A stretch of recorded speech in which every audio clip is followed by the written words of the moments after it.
Bismillahirrahmanirrahim. Rabbi Zidni Ilma. If everything was perfect, you would never learn and you would never grow. Assalamu alaikum.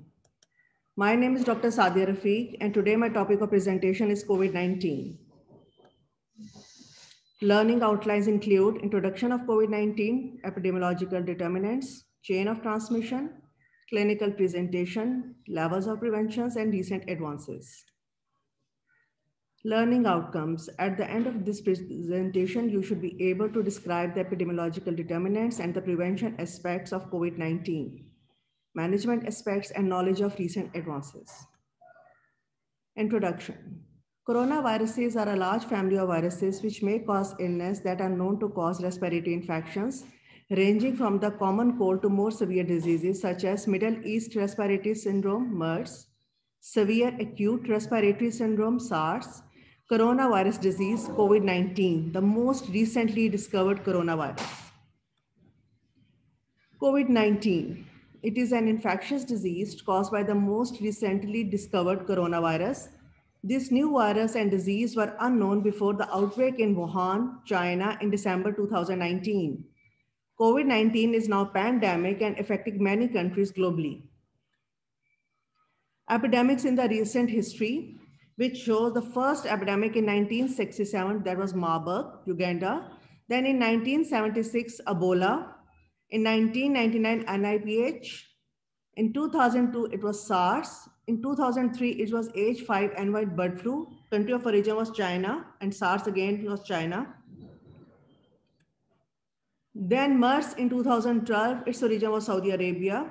And then H791 bird flu in 2013, and H1N1 in Mexico, 2009, then seasonal flu, which occurs yearly, and 2019, COVID ongoing 2019, country of origin was again China. COVID-19, a global threat. The abbreviation is CO stands for corona, VI stands for virus, and D stands for disease. WHO wanted a name that does not refer to a geographical location, animal, an individual, or a group of people. It has 7 strains, including human coronavirus 229E, OC43, NL63, HKU1, SARS-CoV, MERS-CoV, and last, novel coronavirus 2019, also known as Wuhan pneumonia or Wuhan coronavirus. Timeline of COVID-19 outbreak. It started in December 2019. On 31st December, cluster of cases of pneumonia of unknown origin reported to China National Health Commission. On Jan 1st, seafood market was closed. On 5th Jan, WHO advised against travel restrictions. On January 7, novel coronavirus isolated. Then January 11, first corona death reported. In 12th January, named as 2019 nCoV, whole genome sequence shared with WHO. On January 13, first case in Thailand reported. And on 31st January, WHO declared public health emergency of international concern. On February 11, WHO gave name to a new coronavirus disease as COVID-19. And on March 11, WHO declared pandemic. Epidemiological determinants. Agent. SARS-CoV-2 belongs to a broad family of coronaviruses. It is positive sense single-stranded RNA virus with a single Lilian RNA segment. In the picture, the yellow one is the virus. Host. Basically, it has the origin from the bats. Wild in nature, then goes intermediate host are the camel, Mars, then civet cat, SARS-CoV, and SARS-CoV again in pangolin. Mode of transmission is close contact with the mucus of fluids or diet or close contact, and one of the intermediate host is still missing. And then the final host is the human. As you can see in the lower figure, the coronavirus is existed, the reservoir is the bats. Then the cross-species transmission occurs of the SARS-CoV-2 to livestock, wild animals, with the animals which are in the wet markets, and then in the animals in the different like camel, goat, horse, sheep, dog. Then zoonotic transmission of diseases from the animals to the man.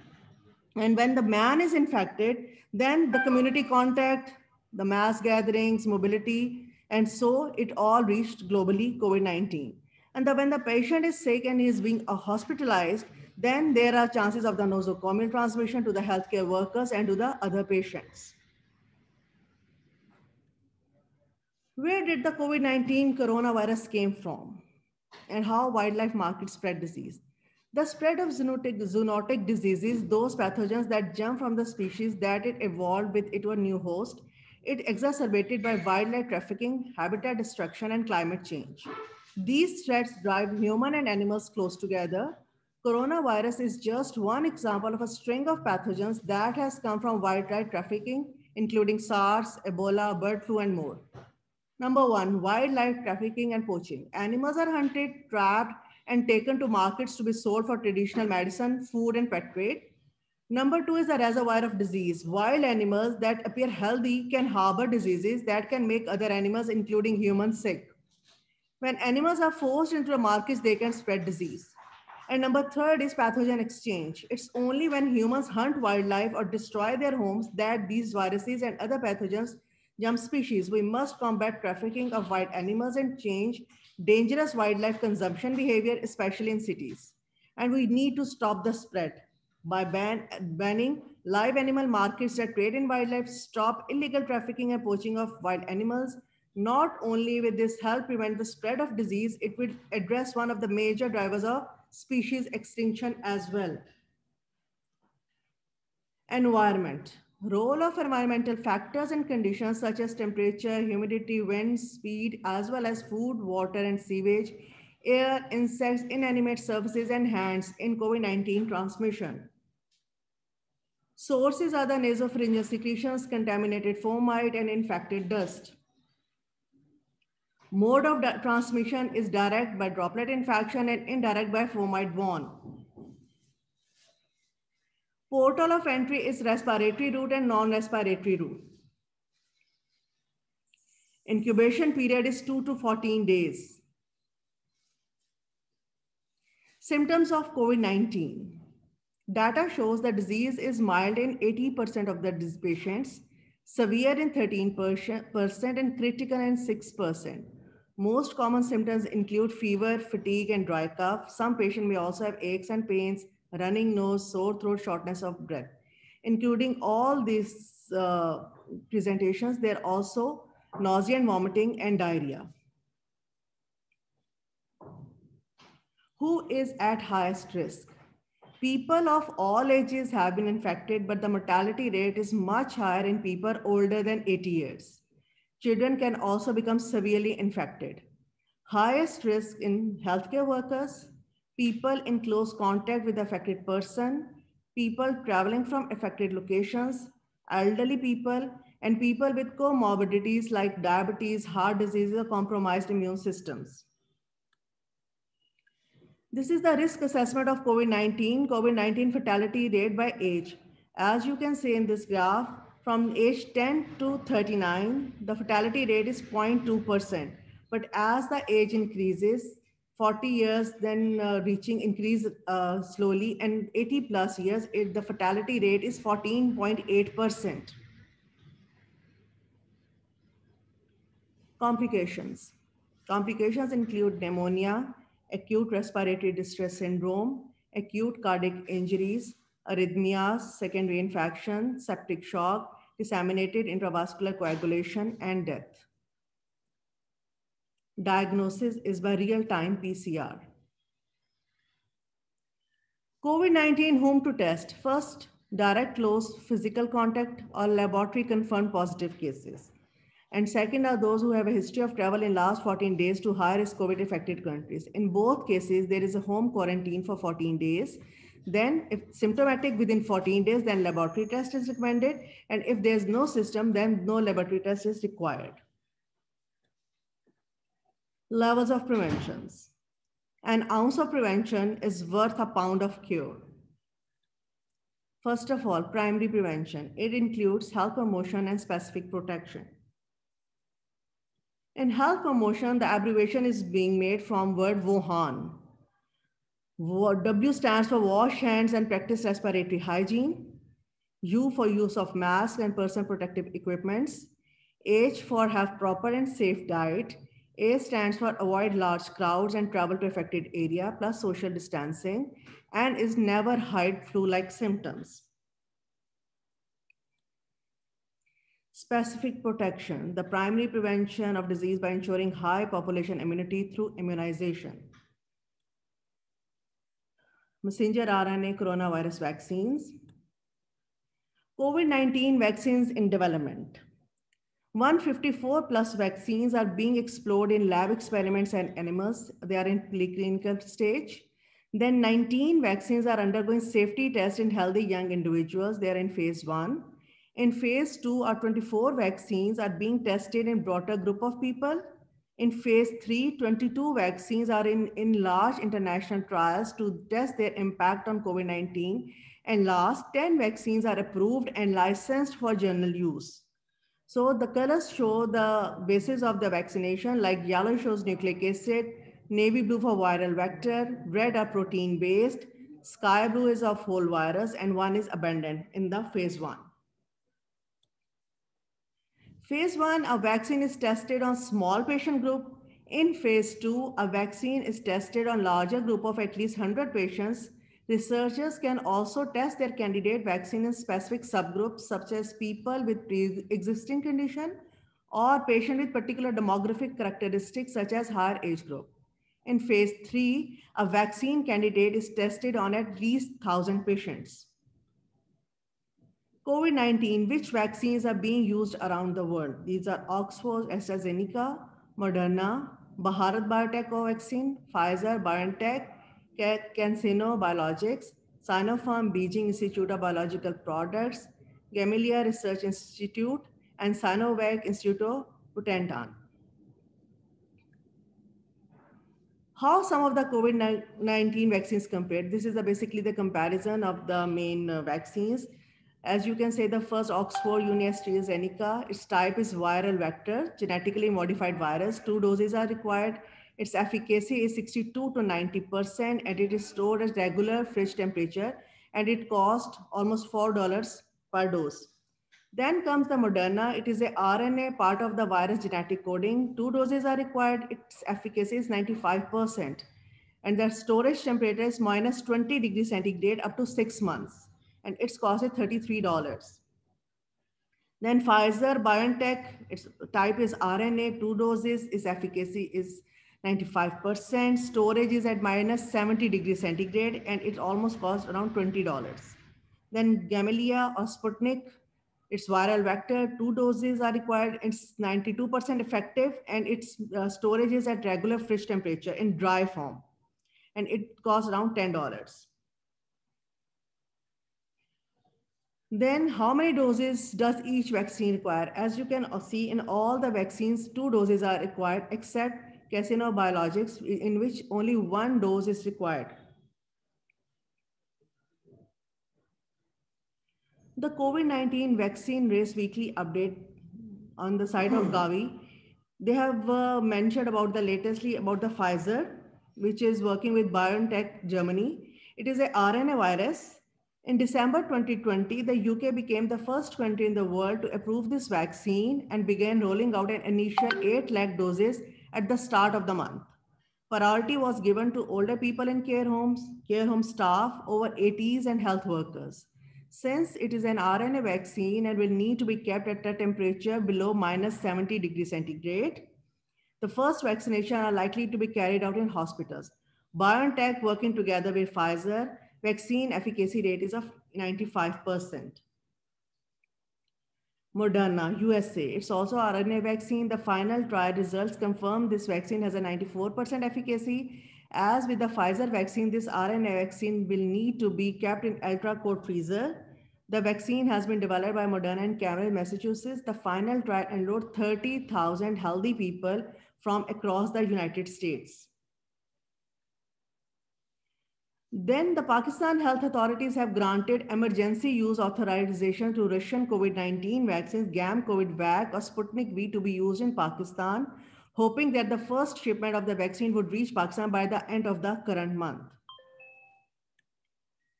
Then China has also gifted Pakistan 500K COVID-19 vaccine doses, and they will be available to Pakistan by the January 31st. And then the Pakistan also approved AstraZeneca COVID-19 vaccine for emergency use, but so far none of the vaccines have been supplied to the country. Then coronavirus COVID-19 vaccination, according to data, it was the daily COVID-19 vaccine doses administered per 100 people by January 23rd, 2020, in which you can see the maximum doses have been given in Israel, then UK, United States, France, Spain, Germany, Italy, Brazil, India, and Russia. These are the cumulative COVID-19 vaccine dosage administered by 1,000. Same another graph, which is showing Israel is at top, then UAE, and then United Kingdom, Bahrain, United States, Italy, and other European countries, and India. This is the graph showing total COVID-19 vaccine doses administered in US. Maximum 2.1 million doses have been given to the California, then Texas, Florida, New York states, and goes so far. And the minimum they are also given Wisconsin in 285,630. Secondary prevention or spread by the rapid investigation of close contacts to show their proper treatment. COVID-19 diagnosis and management, a comprehensive review, lab diagnosis, then prevention, imaging, therapy, and life support. This is basically the circle which goes in the management. Treatment is there is no specific antiviral treatment available. Supportive care is by ventilatory support. Tertiary prevention of the complications and death by early diagnosis and proper management. Recent advances. Public health surveillance of COVID-19 interim guidance has been produced by the WHO.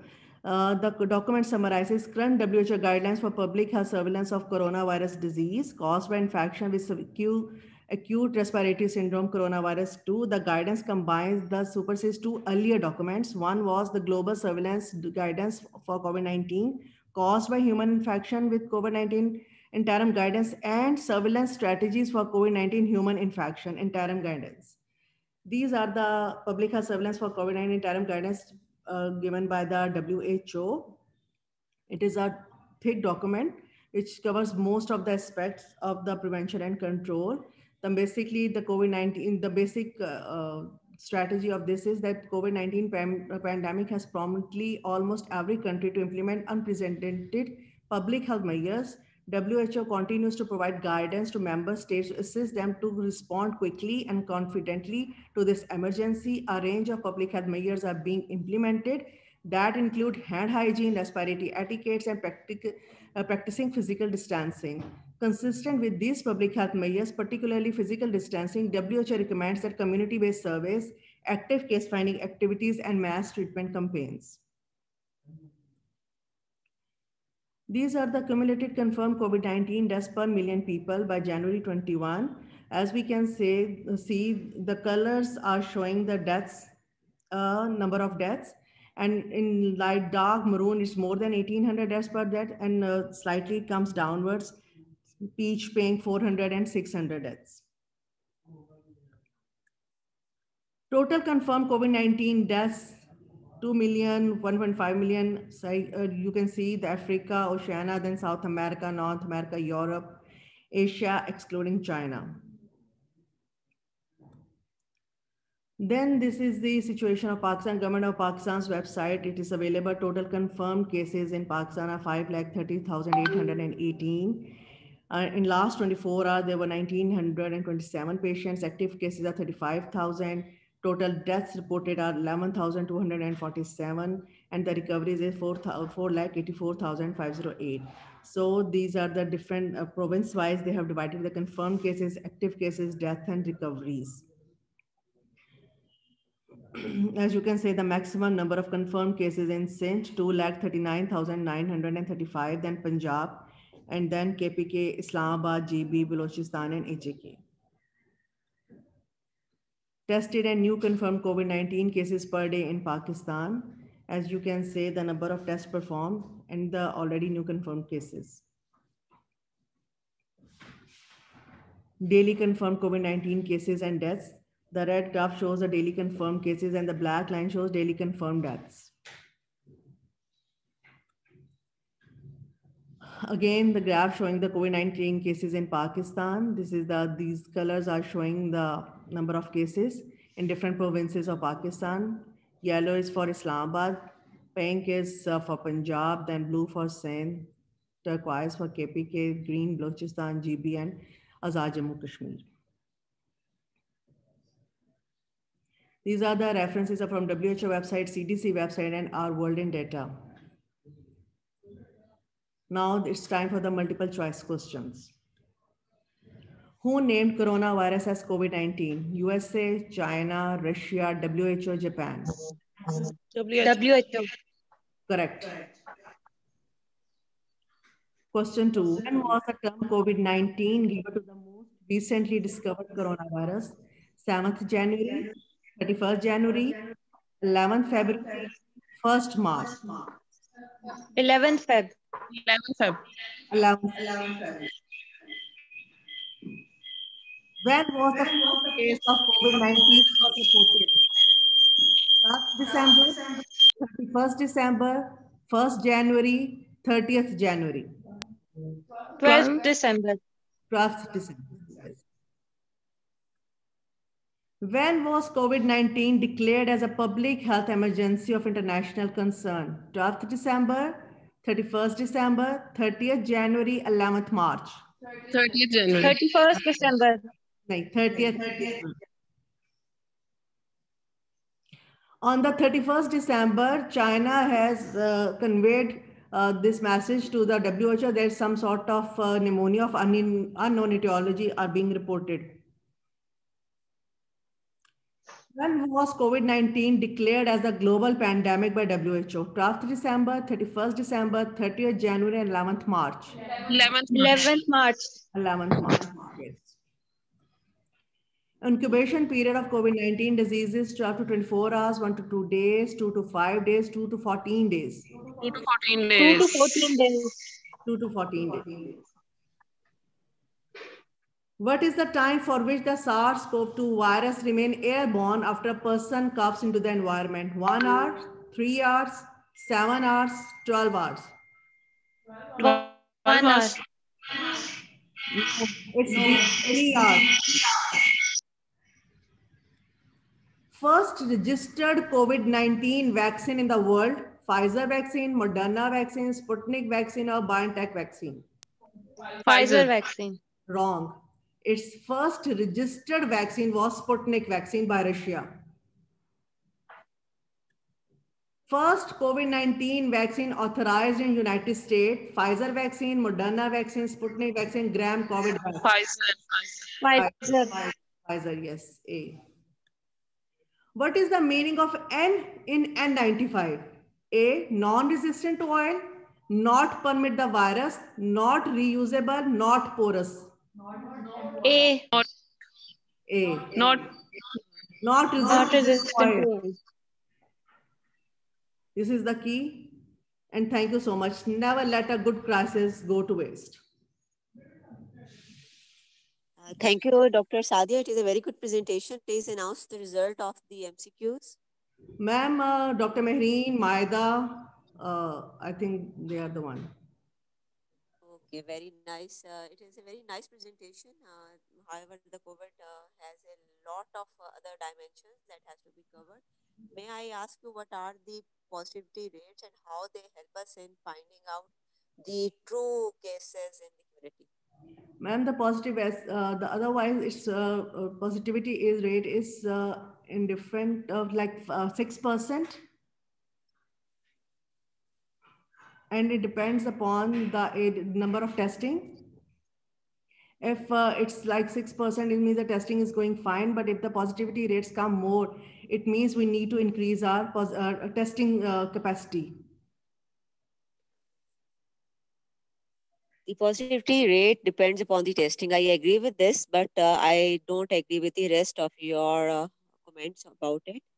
The testing should be rigorously done, and we have different tests like polymerase chain reaction (PCR) tests. We all or we have rapid antigen testing. We have other tests for detecting coronavirus disease. But whenever we are talking about the test positivity rate, we always talk about polymerase chain reaction tests. PCR tests that are being performed, that is showing how much the cases of COVID-19 are being detected. So whatever the number or the figure that we are showing, we always have to keep it in mind that if there is more testing, more number of cases would be reported. And if similarly, if there would be less testing, less number of cases would be reported. So the positivity rate is very important to mention whenever we talk about COVID-19 disease.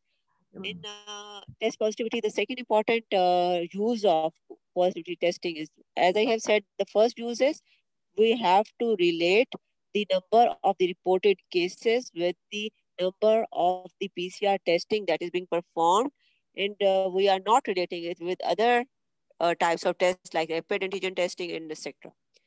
Why? The reason is because the rapid antigen testing is less sensitive, less specific than PCR.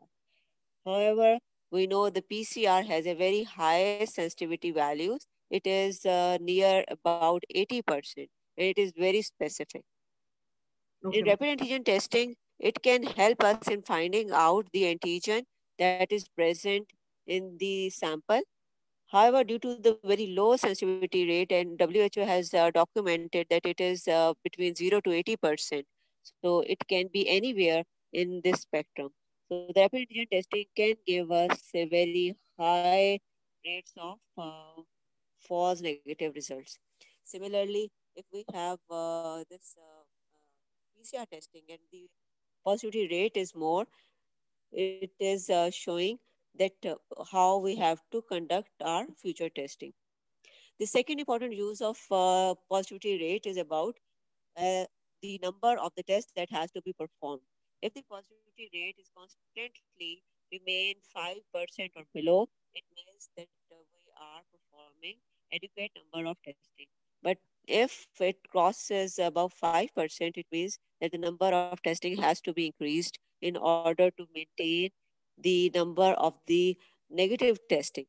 Sometimes during epidemic, it is not possible to keep it below 5%. It means that there are more people who are being transmitting the disease or who are being infected by the disease. So in order to have all those infected people, we have to keep our testing as closer to the population number as possible. But there are a lot of resources that are required for lab testing, especially PCR testing, and that is really a challenging job. We know that the case fatality rate is about 2% to 2.3% has been reported. However, it is the national case fatality rate. The case fatality rate, again, we have to go into details why we have used case fatality rate and not the infection fatality rate. What is the difference between the two? Anybody from the class? Ma'am, in case fatality. Ma'am, cases are the confirmed from PCR, and in infection, they include the confirmed cases, the subclinical cases, the carriers, everything. Very true. Eh, the infection fatality rate also includes the asymptomatic and those who are having a carrier state, as you are very rightly said, or those who are asymptomatic but they are capable of transmitting to others, like children. Infection rate consisted of the denominator that is of symptomatic as well as asymptomatic. While in case fatality rate, again the denominator is only those cases who have been confirmed through testing, right? Now, what is the catch point between the two? Is that the case fatality rate, mostly the people who have the symptoms, they would come forward and they would go for testing. The second important uh, batch of the people or the cohort of the people who would come for testing are those who are in contact with a person of COVID-19. there are many people who may be asymptomatic and they would never come up for testing. So in the case fatality rate, our denominator is much smaller than the denominator in the infection fatality rate. So the case fatality rate, that is very important while we are making comparisons with international community. The case fatality rate also fluctuates as we go from region to region. Even in Pakistan, we have seen that the case fatality rate in Punjab, it was below the national average before Eid al-Fitr. But after Eid al-Fitr, it has jumped up and it crossed the national average and become much larger.